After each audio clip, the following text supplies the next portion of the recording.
Bismillahirrahmanirrahim. Alhamdulillahi rabbil alamin wa bihi nasta'in wa nusalli wa nusallim ala sayyidina Muhammad wa ala alihi wa sahbihi wa man tabi'ahum bi ihsanin ila yaumiddin, amma ba'd. Talabat at-tathlith, tuntutan untuk meninggalkan basuhan 3 kali. Asalnya sunat, tapi ada kes yang dituntut agar kita meninggalkan basuh 3 kali itu dengan hanya berpada 1 kali basuh. Wa qala al-musannif rahimahullah ta'ala anhu wa nafa'na bi 'ulumihi fid dharain, amin. Yutlabu tarku tathlithi fi 3 umur, dituntut meninggalkan basuhan yang 3 kali itu pada 3 keadaan. Pertama, idza fatal waqtu bihaitsu law ishtaghala bihi la kharaja al-waqtu. Idza fatal waqtu, bila habis waktu, dah habis waktu dah. Maksud habis waktu di situ maksudnya ialah bihaitsu law ishtaghala bihi, kalau dia sibuk nak basuh 3 kali juga, nak ambil juga yang sunat, la kharajal waktu, habis waktu. Itu maksud habis waktu. Dia sibuk nak basuh yang sunat, nak ambil yang sunat, sehingga luput yang wajib, habis waktu. Fa innahu yuhramu alaihi tathlith, ketika itu haram dia basuh 3 kali. Kerana sibuk yang sunat hingga luput yang wajib. Keadaan kedua, qallal ma' bihaitsu la yakfihi illa lil fardi, sedikit air, airnya ada sikit je. Maksud air yang sedikit, hanya ada air sedikit, itu maksudnya ialah bihaitsu la yakfihi, sekira-kira tidak cukup baginya melainkan untuk basuhan fardu, basuhan wajib, iaitu basuhan pertama.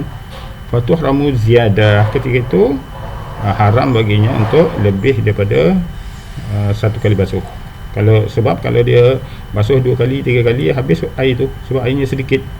Li'annaha tujibu tayammum, sebab bila basuh lebih daripada 1 kali untuk mendapat basuhan yang sunat itu, habis air, ketika itu tujibu tayammum ma'al qudrati 'alal ma', sedangkan dia ada air. Bila dah dia basuh muka 3 kali habis air, maka bila dah habis air wajib tayamum. Sedangkan dia ada air yang cukup untuk berwuduk, tapi telah dihabiskan dengan cara dia basuh 3 kali. Jadi tayamum tu sah, tapi dia berdosa kerana mensia-siakan peluang untuk menunaikan kewajipan hingga dia terpaksa bertayamum, terpaksa untuk solat. Jadi dia mensia-siakan peluang untuk melaksanakan wajib tu. Ibarat dia ada waktu dia nak solat, tapi dia main sehingga habis luput waktu, kemudian dia qada. Macam itulah sah qadanya, tapi berdosa lah. Sama orang pergi haji, ada kemampuan dia, ada segi duit, tenaga, masa, peluang, kuota pun ada, tapi dia tak nak pergi. Nak tunggu dulu, tiba-tiba dia dah muflis atau duit dah habis baru sibuk nak pergi haji, betul lah, sebab dia melepaskan peluang yang telah ada depan mata dia untuk dia pergi haji, tapi tak nak pergi haji. Sama di sini, dia dah ada air tapi dia tak nak gunakan untuk melaksanakan wajib. Dia tahu kadar air tu sedikit, kalau basuh lebih daripada 1 kali, air tu habis, tapi dia basuh juga 3 kali. Sibuk yang sunat pun dia berdosa, sebab melepaskan yang wajib. Apatah lagi kalau dia buang-buang begitu saja. Keadaan yang ketiga, idza ihtaja ila al-fadil anhu li'atshi insanin aw hayawan, apabila ihtaja ila al-fadil, kalau perlu kepada air tersebut, kepada lebihan al-fadil, lebihan, kalau perlu kepada lebihan air tersebut, li'atshi insan, untuk minuman, menghilangkan dahaga kepada manusia, ataupun minuman manusia ataupun hayawan. Dia kalau dia basuh sekali memang ada lebih, sebab air tu ada sebotol. Kalau basuh sekali memang ada lebih, tapi kalau dia basuh 3 kali, ngam-ngam, boleh basuh 3 kali tu ngam-ngam. Ataupun tak cukup untuk minum manusia. Tapi dia kata nak dapat sunat, dia basuh juga 3 kali, lepas tu habis air nak minum apa. Jadi ketika itu haram untuk dia basuh 3 kali, sebab dia akan memudaratkan nyawa. Ini kalau keadaan di tengah padang pasir kan, dalam keadaan tak ada air. Kalau ada lagi harapan untuk dapatkan air, maka makruh lah, sebab li ziyadati al-masyaqqah, menambah masyaqqah, kesusahan dalam keadaan tak ada air. Lepas tu guna untuk perkara sunat, lepas tu dia terpaksa bersusah payah untuk mendapatkan air semula. Itu kalau ada lagi harapan untuk dapatkan air. Tapi kalau di tengah padang pasir, mana nak cari air?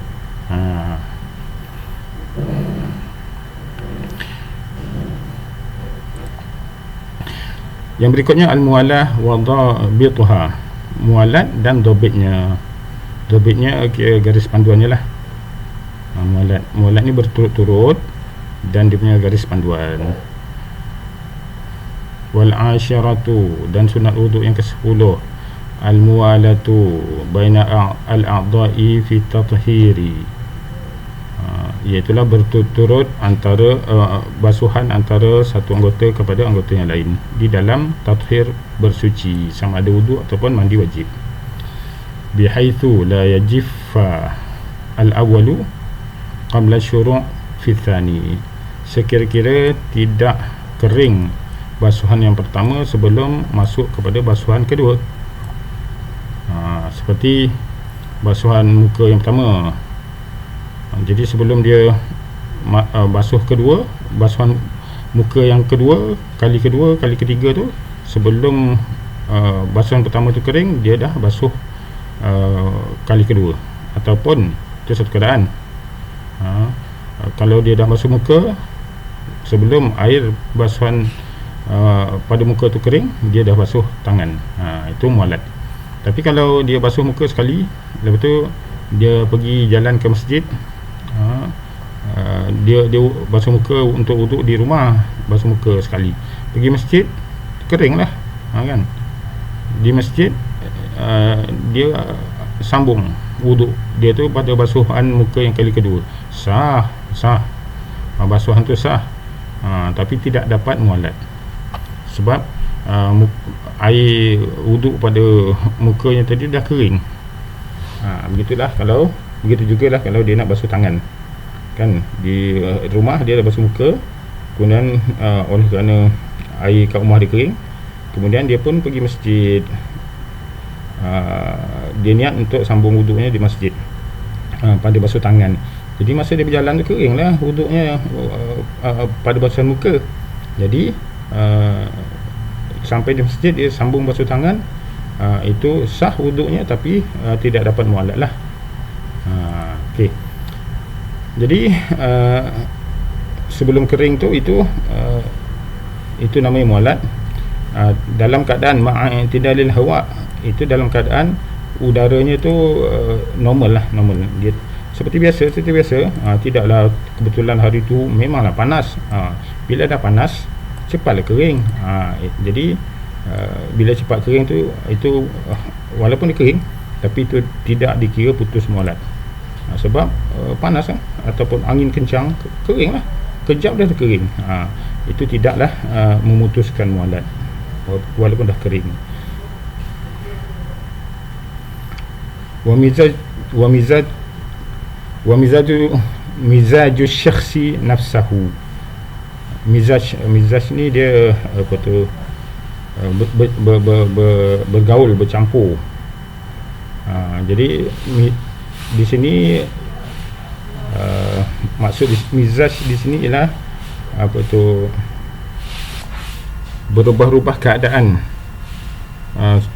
diri seseorang, maksudnya suhu badan lah. Kalau kata syarah dekat bawah ni, maksud berubah-ubah keadaan seseorang tu ialah berubah suhu badannya, kejap panas, kejap biasa, normal. Jadi itu tak termasuk, walaupun keadaan ketika badan suhunya tu panas, maka cepat kering, Kalau normal tak kering. Jadi ketika itu tidaklah menghilangkan dia punya apa, mualat. Wa az-zaman wa mizajuz zaman wal makan. Mizajuz zaman wal makan, berubah-ubah keadaan waktu dan tempat. Waktu ni suhu cuaca kejap panas, kejap normal, kejap sejuk. Jadi itu tak kira. Dia keadaan normal dia macam mana? Katalah 5 minit baru kering kan. 5 minit lah, lebih kurang. Tapi kalau cuaca panas, maka baru 2 minit dah kering. Biasalah kan. Jadi yang kering 2 minit tu tidak menghilangkan mualat. Sebab normalnya 5 minit baru kering. Contoh wal makan, tempat. Contoh macam apa ni, ada angin ribut atau angin kuat kencang kan, memang cepat kering. Seminit tak sampai pun dah kering. Tapi normal tak ada kering kan. Contohnya 5 minit, tiba-tiba bila ada angin, seminit dah kering. Itu kering disebabkan oleh angin ke, ataupun keadaan cuaca, keadaan tempat. Itu tidaklah menghilangkan mualat pada wuduk tadi ataupun pada mandi. Wa yaqaddaru al-mamsuhu maghsulan. Begitulah ditakdirkan pada sapuan. Sama juga kesnya macam dia basuh. Dia basuh muka, okeylah basuh. Macam mana pula kalau sapu, memanglah dia cepat kering. Jadi sama juga antara sapu dengan basuh. Kering aja maka hilanglah mualat dia. Kecuali dalam kes-kes tadilah ada perubahan suhu, perubahan kesihatan, perubahan tempat dan sebagainya. Jadi kalau sapu kepala contoh, cepatlah kering. Betul lah, cepat kering. Jadi kalau kering, maka hilanglah dia punya mualat dengan syarat dalam keadaan mu'tadil, i'tidal, normal. Dalam keadaan normal. Habis. Wahada, sambung musannif, wahada fi ghairi wudu'i sahibil darurah kama taqaddama. Ini ialah kes pada bukan kes wuduk sahibud darurah. Yang mualat ni sunat pada kes yang bukan sahibud darurah, orang yang berada dalam keadaan darurat. Maksudnya daimul hadas, maksudnya yang hadasnya sentiasa keluar. Contohnya orang kencingnya tak boleh nak tahan, keluar, orang istihadah. Jadi semua keadaan-keadaan tadi tu, kalau tak ada lah dia tu sentiasa berhadas, maka sunat dia mualat. Tapi kalau dia tu sahibud darurah, daimul hadas, sentiasa berhadas begitu, wajib dia mualat. Wajib dia mualat. Bagi orang sahibud darurah ataupun orang daimul hadas, orang kencing berterusan keluar, ataupun orang yang istihadah perempuan istihadah, maka ketika itu mualat dia wajib, bukan sunat lagi. Jadi keadaan pertama yang sunat mualat tadi tu ialah bagi orang yang bukan sahibud darurah, yang keduanya, wa ma lam yudiqul waqt, selagi mana kes yang kedua, yang sunat mualat tadi ialah selagi mana lam yudiq al waqt, waktu tidak sempit. Tapi kalau waktu dah suntuk waktu tu, wajib dia mualat. Sebab untuk kejar waktu. Wa illa, kalau tidak, iaitulah kalau tidak kerana sahibud darurah, dan kalau tidak sempit waktu ataupun suntuk waktu, maka ketika tu wajib dia mualat. Maksudnya ialah bagi orang yang sahibud darurah, yang sentiasa berhadas, dan juga orang yang suntuk waktu, maka mualat itu wajib.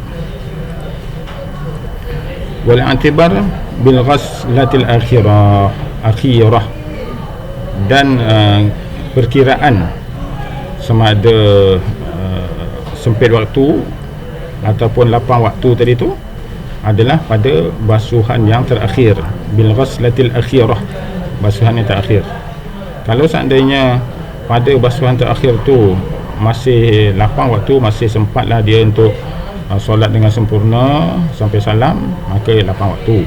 Tapi kalau dia basuh 3 kali dah dekat habis waktu ataupun habis waktu, sibuklah dia tu nak basuh 3 kali sampai habis waktu, ataupun bila dia basuh 3 kali masih ada waktu tapi tak sempat nak solat, ataupun sempat takbir je lepas tu habis waktu, jadi tak sempat dia solat dengan sempurna dalam waktunya, maka itu dikira orang yang dayatul waktu kan, waktu dia suntuk. Maka orang yang suntuk waktu fatajibu, wajib dia mualat. Habis. Kemudian kes yang berikut, wala yuhtaj at-tafriq al-kathir ila tajdid an-niyyati 'inda 'uzubiha li'anna hukmaha baqin, li'anna hukmuha